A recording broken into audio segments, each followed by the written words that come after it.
Okay, we're getting ready to make a bloomin' onion, and it is gonna be delicious. First of all, take the end where the green onion kind of grows out of the top of it, slice it off and make it as even as you can, as smooth so it'll set flush. Next, we're gonna peel that skin off of there, get it out of our way.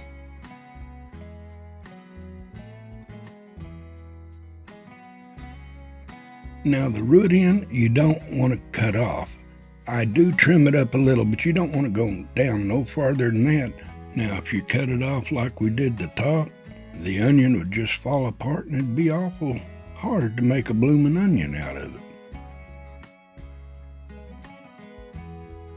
Okay, we'll get that little piece of skin out of the way, and then we're going to slice it. So we have it bottom side up, and just to the edge of the root, you make a slice down. Just come down a little bit from the root and then make a slice straight down. And you'll go all the way around it, and then you'll go back around in between, making a few more slices. Just like that. And continue going around making 2 cuts in between the ones you just made, and have them spaced pretty evenly where they all look pretty much alike. And just continue around until you get them all done. And then we should be able to flip it over and have it to bloom.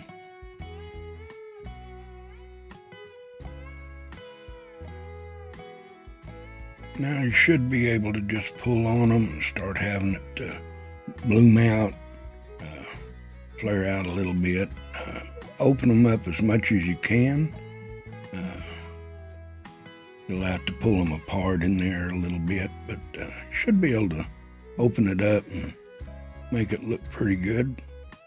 And after it gets through frying, it will definitely look good. Now I'm setting it in the freezer until I get the batter and flour all mixed up.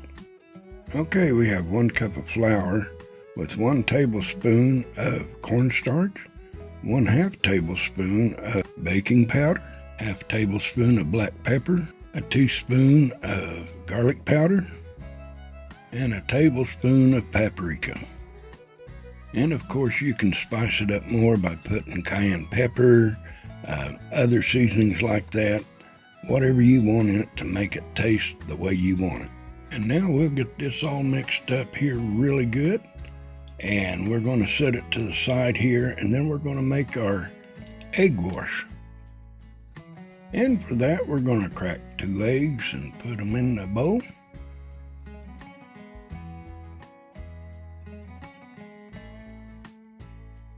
And then we're going to add 1 cup of milk. And we'll take our whisk and start mixing it up, whisking it up, making sure the egg and milk is mixed together real well.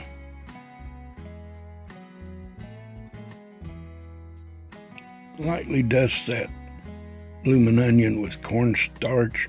I don't know if you'd call what I'm doing lightly, but it don't take a whole lot. Just make sure you sprinkle it around so it can get down in between all the onion.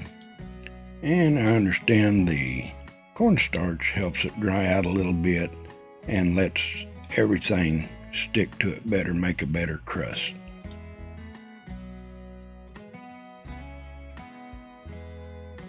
So now we'll take it and kind of shake it a little bit and put it down in our flour mix and try to get it well coated. My arm is in the way, hand is in the way, but you can kind of see what's going on there.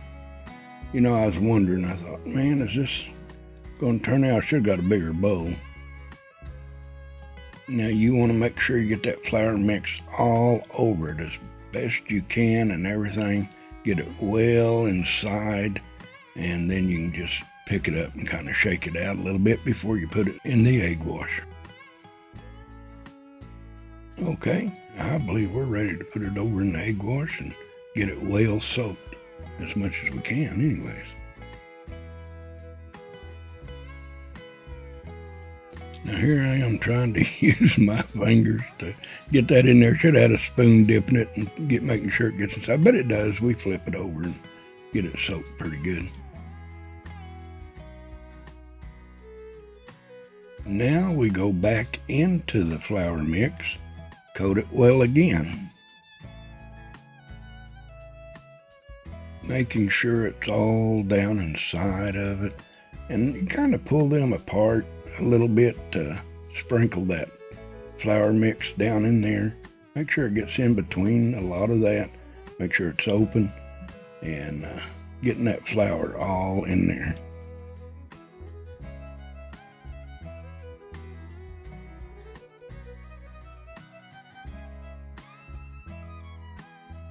And then again, you just turn it over and shake it out as much as you can, and then we'll have it ready for the deep fryer.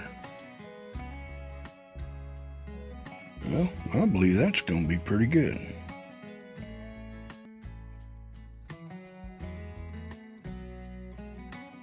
And I'm sorry for the angle of my camera on this part. It'll only last for about 15 seconds. Get through this. Now I have the deep fryer set at 350 degrees, and it'll take about 5 to 7 minutes to cook this. And I'll turn over the onion, let it cook for a few minutes on each side. Then I turn it back over, and I believe it's ready. Now that looks pretty good. Now you can cut the center out of it. That way it'll help it come apart easier.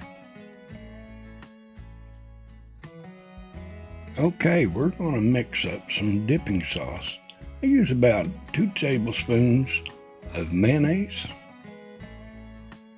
about a half a teaspoon of garlic powder, about a teaspoon of horseradish mustard, about a tablespoon of ketchup, about a teaspoon of black pepper,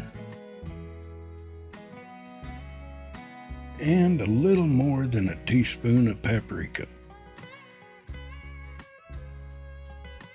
Now we mix it up real well, and this is another one. You can add whatever spices you want to it, something make it hot or whatever.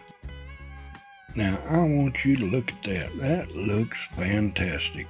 Now don't forget to cut the core out of the center of it so it'll pull apart easy. Hey, if you like the video, please give it a thumbs up, and if you're not a subscriber, I hope you consider subscribing.